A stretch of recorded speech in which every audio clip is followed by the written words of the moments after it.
और अब नंबर 5 पे आए, महाराष्ट्र की सियासत में बवाल कौन रहेगा कौन जाएगा।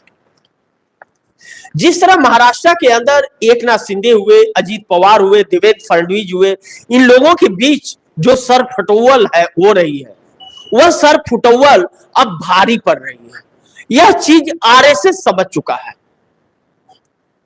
नरेंद्र मोदी पूरी भाजपा को समाप्त कर चुके हैं, हरियाणा के अंदर भी, जम्मू कश्मीर के अंदर भी और महाराष्ट्र के अंदर भी। महाराष्ट्र में अब इनके साथी इनके साथ खड़े नहीं दिख रहे, क्योंकि बयानबाजियां अलग अलग हैं सभी की, चाहे एकनाथ शिंदे हो, चाहे अजीत पवार हो, चाहे देवेंद्र फडणवीस हो। अब तो देवेंद्र फडणवीस ने यहां तक कह दिया कि अजीत पवार के वजह से ही हारे हैं, और एकनाथ शिंदे ने कह दिया कि नरेंद्र मोदी के 400 पार के नारे ने हारवा दिया। अब किसकी बात आप समझेंगे, मानेंगे? देवेंद्र फडणवीस कह रहे अजीत पवार की वजह से हार गए चुनाव, एकनाथ शिंदे जो सीएम है वह कह रहे हैं कि नरेंद्र मोदी की वजह से हार गए, 400 पार के नारे ने हटा दिया। अब यह चीजें आपस में समन्वय नहीं और समानांतर नहीं बना पा रहे हैं। सीटों के बंटवारे को लेकर के पेच फंसा हुआ है, सीटों के बंटवारे हो नहीं पा रहे हैं इन लोगों के अंदर, और जब सीट के बंटवारे नहीं हो पा रहे हैं तो हर कोई अचंभित है और हर कोई शक के दायरे में आ रहा है। क्योंकि जिस तरह अमित शाह ने कह दिया कि 170 सीटों पर भाजपा चुनाव लड़ेगी, और एकनाथ शिंदे ने कहा कि 100 सीटों पे हम चुनाव लड़ेंगे, असली शिवसेना है। अजीत पवार कहे कि असली एनसीपी मैं हूं, मैं 88-80 सीटों पर चुनाव लड़ूंगा। अब सीटें उतनी नहीं है, और जिसका कोई कुछ नहीं है, राज ठाकरे, वह 40 सीटें मांग रहे हैं। भारतीय जनता पार्टी ने तोड़ तोड़ करके जो कुनबे जोड़े, आज वह कुनबा भाजपा को भारी पड़ रहा है, और आरएसएस को यह समझ आ रहा है। आरएसएस एकनाथ शिंदे को भी दरकिनार करना चाहता है, आरएसएस अजीत पवार को भी साइड करना चाहता है, और उद्धव ठाकरे इंडिया गठबंधन के साथ है।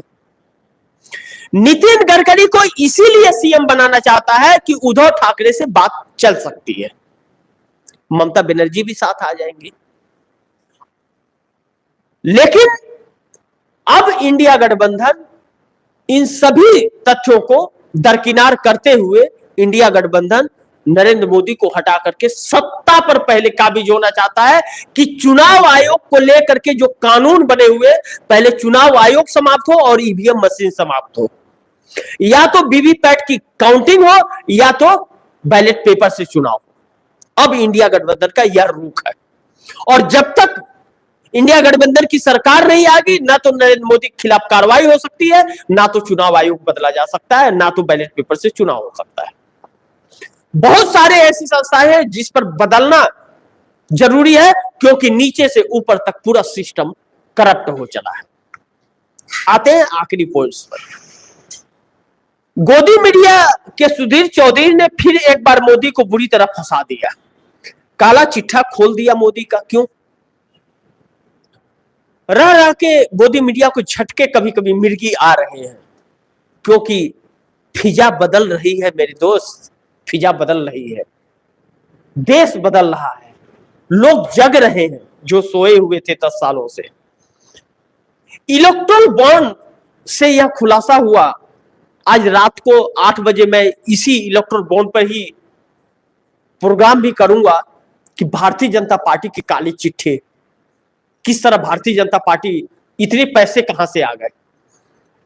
जो फार्मा कंपनियां हैं, मेडिसिन पैरासीटामोल देख लीजिए, या दर्द की दवा देख लीजिए, सांस दम्मे की दवा देख लीजिए, जो आ रहा है भारी मिलावट के साथ आ रहा है। क्यों?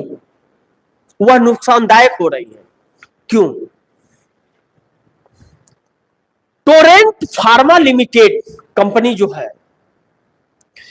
उसकी दवा पास नहीं हो रही थी, उसने 61 करोड़ रुपया का चंदा दे दिया मोदी को, पास हो गया।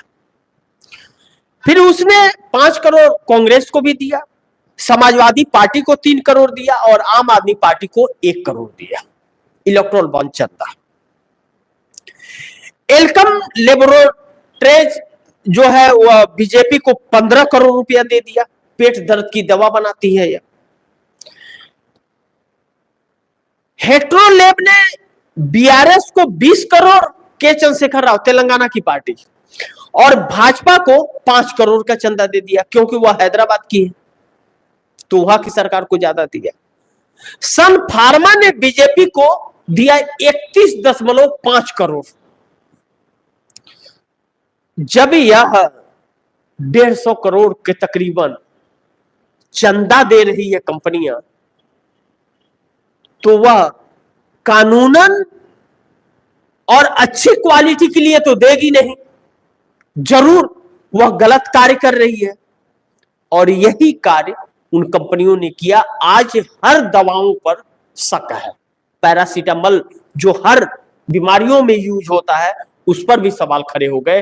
अब कोई सर दर्द की दवा ले रहा है, या सर्दी जुकाम हो गया उसके लिए ले रहा है, या कोई सीना दर्द और या दमा की बीमारी है, डायबिटीज है, इसके लिए ले रहा है।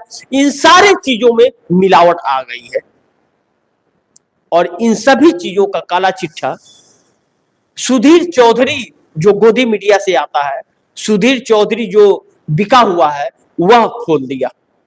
यानी कि गोदी मीडिया की भी अंतरात्मा अब थोड़ी उछाल मार रही है, क्योंकि मोदी की सत्ता जा रही है। अपने आप को सुधारने का थोड़ा प्रयत्न, प्रैक्टिस कर रहे हैं। यह चीजें लोगों को बहुत डरा रही है अब, क्योंकि इस देश के अंदर जो फिजा बदली 10 सालों में, यह पूरा देश त्राहिमाम कर गया और इस देश के लोगों को लाचार बना करके नरेंद्र मोदी ने रख दिया।